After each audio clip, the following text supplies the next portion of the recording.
There is a photograph in the New York Children's Aid Society archive dated June 14th, 1929. It shows a train platform, a wooden bench, and a boy, maybe 9 years old, holding a cardboard tag around his neck with a number on it.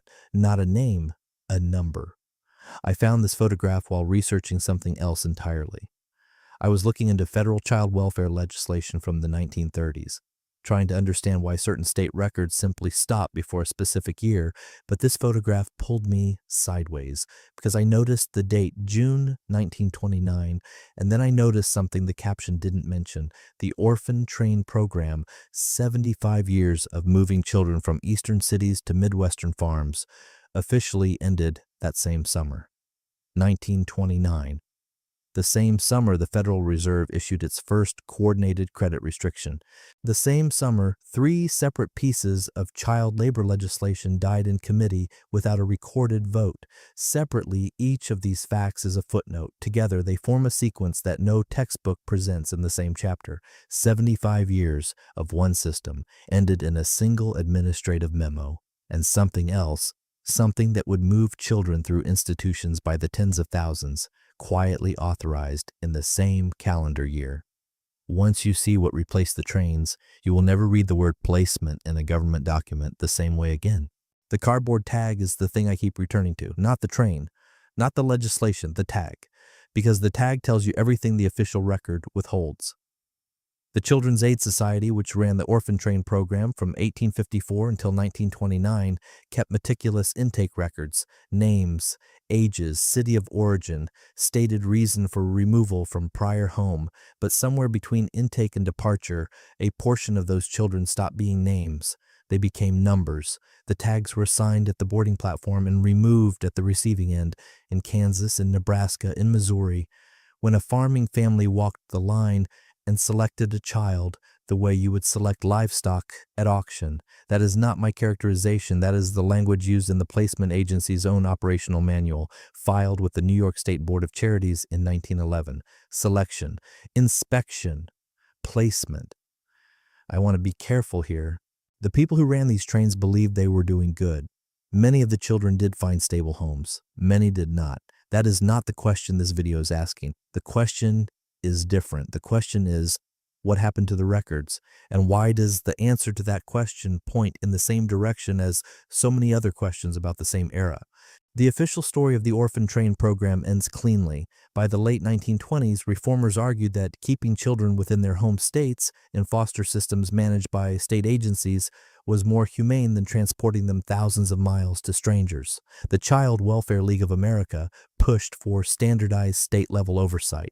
The orphan trains were simply replaced by something better. That is the version in the textbooks. It is not wrong, but it is incomplete in ways that matter. Here's the first detail that does not fit. When the Children's Aid Society formally ended its train operations in 1929, it transferred its case files to a private archive, not to the National Archives, not to the Library of Congress, not to any state agency with public access provisions, to a private archive managed by the organization itself. Those files contain the names, origins, and placement records of an estimated 250,000 children moved between 1854 and 1929, 250,000 individual case histories, transferred to a private holding with no legislated public access requirement. That decision was made in a single administrative meeting. The minutes of that meeting are not available to the public. Reasonable, a private organization handling its own records, nothing unusual there. But this was only the first closure. The second detail involves the states themselves. Several Midwestern states that received the largest numbers of orphan train children, Kansas, Nebraska, Iowa, Missouri, had maintained their own receiving records, lists of children who arrived, names of families who took them, follow-up inspection reports. When researchers in the 1970s began trying to trace orphan train descendants, they found that a significant portion of those state records had been reclassified as confidential adoption records retroactively under adoption privacy laws passed in the 1940s and 1950s. Children who had never legally been adopted, who had been placed under labor agreements, not adoption orders. Those distinctions had been erased by reclassification. The records existed, they simply could not be opened. And then there is the third detail, the one that stopped me entirely. 90% of orphan train children are estimated to have had at least one living biological parent at the time of removal. That figure comes from a study published by the Child Welfare History Project at the University of Michigan in 1989, drawing on intake records that had been partially opened by that point. 90%, not orphans.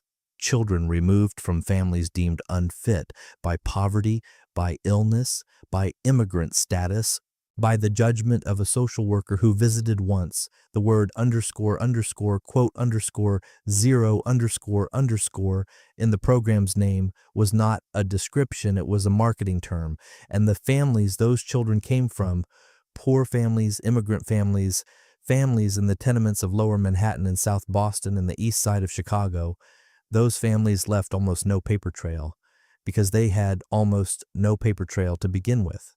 Which brings me to 1929 and what began. And in the same calendar year that the Orphan Train program ended, the federal government authorized the Social Security Act's predecessor infrastructure, the early framework for what would become the Aid to Dependent Children program, formalized in 1935. The connection is not immediately obvious, but follow the institutional thread. The Orphan Train system had been entirely private, funded by charitable donations, operated by religious and philanthropic organizations, accountable to no federal body. When it ended, the movement of children through institutions did not stop, it federalized. The same year the private trains stopped running, federal budget discussions began around what a nationalized child welfare system might look like. By 1935, and that system existed, and unlike the Orphan Train records, which sat in the private archives with no access requirements, federal welfare records were subject to a specific provision. They could be sealed under privacy protections that the private organizations had never needed, because the private organizations had never been subject to freedom of information requests in the first place. Consider what that sequence means. For 75 years, a private system moved children with almost no federal oversight and almost no public accountability. When that system ended, it was replaced by a federal system with formal privacy protections that made the records harder to access, not easier. The transition from private to public did not increase transparency. It formalized opacity. Now look at the timeline in sequence. 1854, Children's Aid Society begins Orphan Train operations. 1911, Internal Operational Manual describes child selection using language borrowed from agricultural commerce. 1922, first state-level attempts to standardize receiving records are proposed and fail to pass in 4 separate state legislatures. 1929, Orphan Train program ends. Case files transferred to private archive. Same year, federal child welfare framework discussions begin. 1933, Roosevelt administration consolidates multiple welfare functions under federal agencies. 1935, Aid to Dependent Children formalized under the Social Security Act. Case files now subject to federal privacy provisions. 1948 through 1956. Multiple states pass retroactive adoption privacy laws reclassifying orphan train placement records. 1977. First major effort by genealogists to access orphan train records met with denial across 12 separate archive requests. Each step taken alone is reasonable. Administrative consolidation, privacy protection, bureaucratic modernization. But the cumulative effect of every single step in that sequence was the same. The children became harder to trace, the families became harder to find, and the paper trail that might have connected living Americans to their actual origins grew thinner with each decade. Maybe I am seeing connections that are not there. Maybe the timing is coincidental. Institutions consolidate, privacy laws expand, records get reclassified. These things happen without coordinated intent. But then I look at the numbers, and the numbers do not cooperate with coincidence. 250,000 children. That is the accepted estimate for the number moved by the Orphan Train program alone between 1854 and 1929. Set aside the federal system that followed. Set aside the state-level institutions and the reform schools, the industrial schools, the county homes that operated in parallel and kept their own records in their own ways. Just the trains. 250,000 children. Of that number, Researchers with access to partial records have been able to construct verifiable biographical profiles for fewer than 12,000 individuals, fewer than 5%.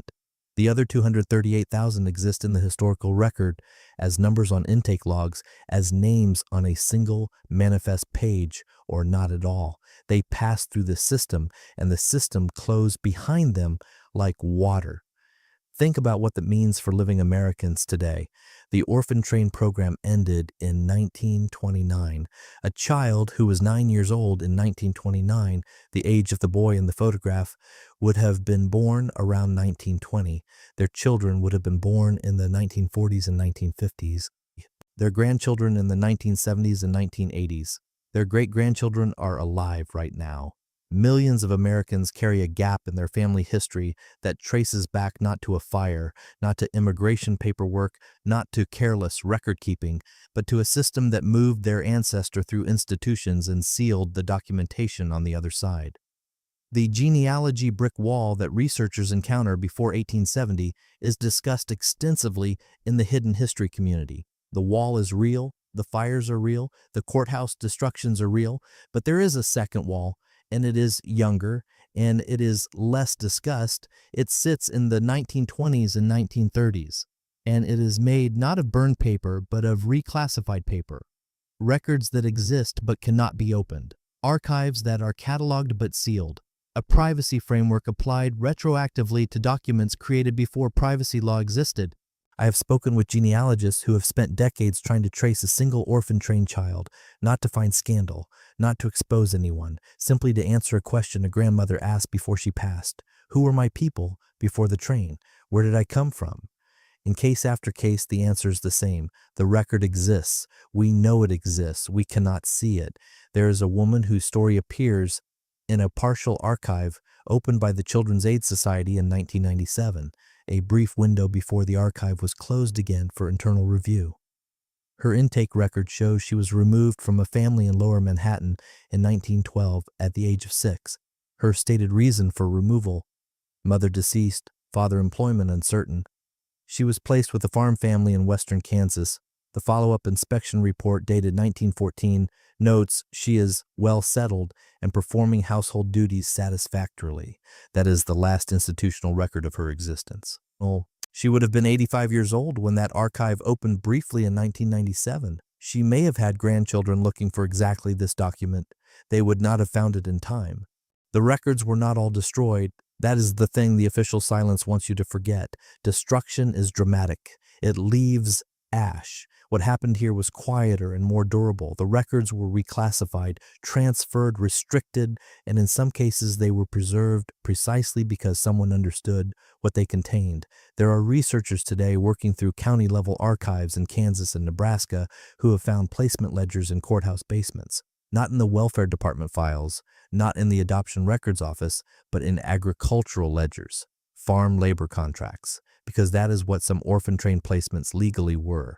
Labor agreements, contracts between the placing agency and the receiving household specifying the child's duties, working hours, and compensation, which in many cases was room and board and nothing else. Those contracts were filed not as welfare documents, but as employment documents. And employment records from that era were never subject to the same reclassification sweep as welfare records.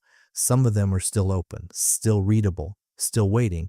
The language survived too, in the way language always preserves what institutions try to erase. The word, quote, zero, as in ward of the state, traces directly to the old French, quote, one meaning to guard or keep. A ward is not a child who is cared for. A ward is a child who is held. The distinction is administrative and it is significant. When a child became a ward of the state, their biological family legal claim did not simply weaken.